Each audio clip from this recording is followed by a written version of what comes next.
Olá pessoal, Mãe Beth da Casa de Caridade Filhos da Umbanda. Estamos aqui para mais um vídeo e mais uma vez respondendo as perguntas de vocês. Então perguntaram assim, como eu faço para desenvolver a minha mediunidade e como que eu sei qual é a entidade que está próximo de mim?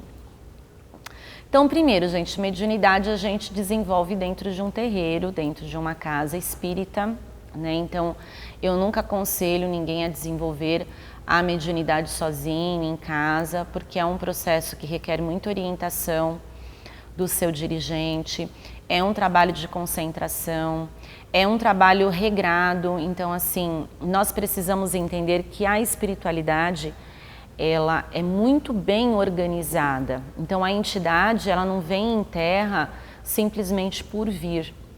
Então, ela vem com um propósito. Existe casos, eu conheço de amigos que realmente foram tomados de uma força maior, começaram a incorporar em casa, só que essa pessoa também procurou um lugar para ser orientada, para ser conduzida de forma correta. Aí fala assim, mas a entidade não tem condições de conduzir? Tem, a entidade tem condição de conduzir, mas muitas vezes nós não temos o preparo para entender o que a entidade está querendo nos dizer.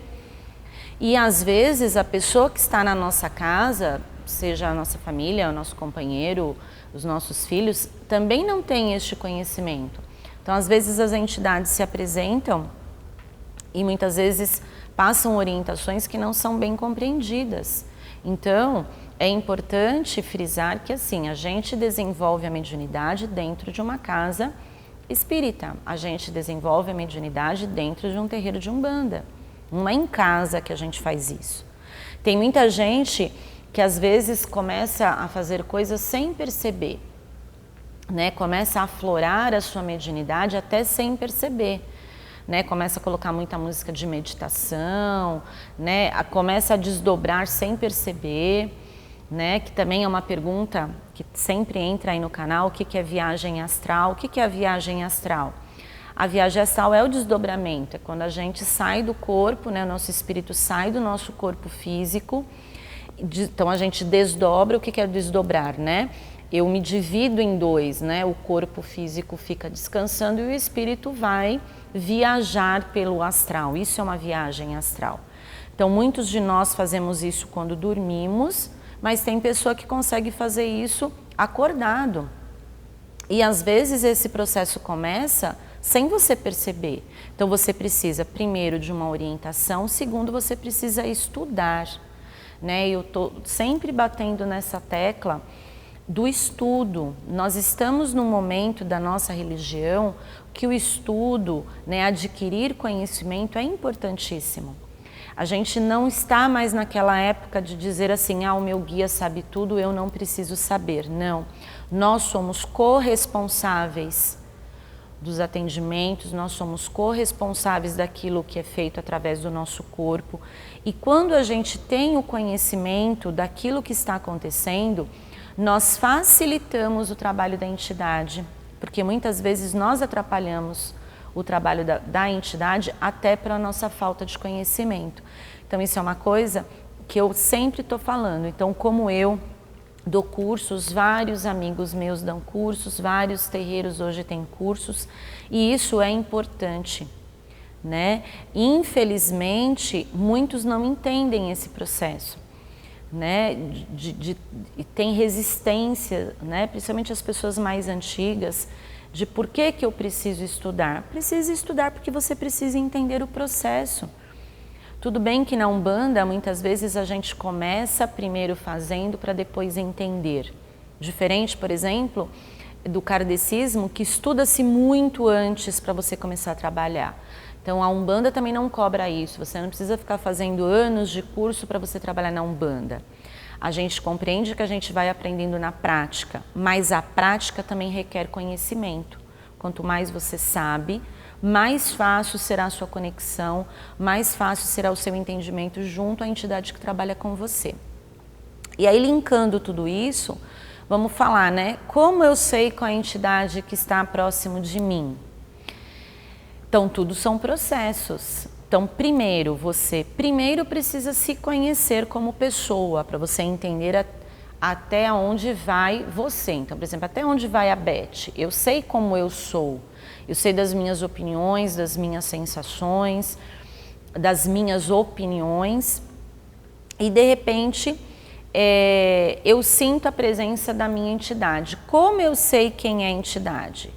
Porque eu já iniciei um processo de desenvolvimento, eu já tive a minha primeira incorporação, e é através dessa minha primeira incorporação que essa entidade me dá algum sinal. Esse sinal, ele não muda, ele não vai mudar. Ao longo da sua existência, dessa sua encarnação, a entidade sempre vai manter este sinal. Ah, mãe Beth, mas o que é esse sinal? Pode ser alguma coisa que você sinta no seu peito, pode ser um zumbido no ouvido, pode ser um tremido da sua perna, pode ser um tremido da sua mão, pode ser algo no seu olho, é algo no seu corpo físico que identifique para você que é aquela entidade que está se aproximando. Então isso requer tempo e o médium prestar atenção, anotar essas sensações. Anotar toda vez que você tem uma incorporação e perceber, olha, então toda vez que eu incorporo o meu preto velho ou minha preta velha, o meu olho treme, meu olho direito treme, e é sempre igual. Então, se isso acontecer, mesmo que fora do terreiro, mesmo que você não incorpore, você sabe que essa entidade está perto de você.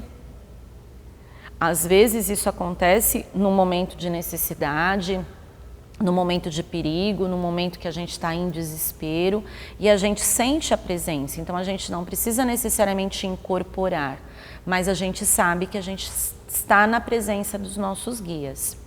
Quando você não tem vidência, né? Se você for um médium vidente ou se você for um médium ouvinte, você vai ver a sua entidade, você vai ouvir a sua entidade, mas isso são faculdades menos comuns. Então são mais pelas percepções, né, que nós temos no nosso corpo. Mas para isso, volto a dizer, você tem que estar numa casa, você tem que estar num processo de desenvolvimento mediúnico, que você tem o tempo certo de você estar incorporando, que você é orientado cada vez que você toma uma gira de desenvolvimento. Então não é bagunça, senão você também não consegue ter esta percepção. Então, dica, né, que é uma dica que eu carrego para a minha vida, tenha sempre um caderno, anote tudo o que você sente, coloca o dia, coloca a hora, né, que você teve essa gira, anote as suas percepções, se você sentiu frio, se você sentiu calor, se você tremeu, se você suou, enfim. Tudo isso são anotações que vai fazer parte da sua vida mediúnica. Então isso é um diário do médium. Aqui na nossa casa a gente chama de caderno verde. Então isso é muito importante que você comece a escrever aí a sua história mediúnica, a sua história junto com as suas entidades. E isso é maravilhoso. Depois de alguns anos você vai percebendo que tudo faz sentido e você, a cada dia que você incorpora, você se conecta melhor com a sua entidade, você conhece melhor a sua entidade, você começa a conhecer a história da sua entidade e aí cada vez vai ficando mais fácil você distinguir o você do quando você está sob a influência desta entidade. Até porque as entidades são muito diferentes, né? Então você não vai ter as mesmas sensações quando você incorpora um preto velho de quando você incorpora uma criança ou de quando você incorpora um guardião. E tudo isso é muito maravilhoso. E é isso que faz a nossa Umbanda ser tão rica e a gente dizer que a Umbanda tem fundamento. Tem fundamento, mas a gente precisa se esforçar em aprender. A gente precisa se esforçar em ser mais concentrado. Tá bom, pessoal? Eu espero poder ter ajudado. Eu agradeço sempre as perguntas, porque isso enriquece o nosso canal. Tá bom? Fiquem com Deus e um beijo no coração.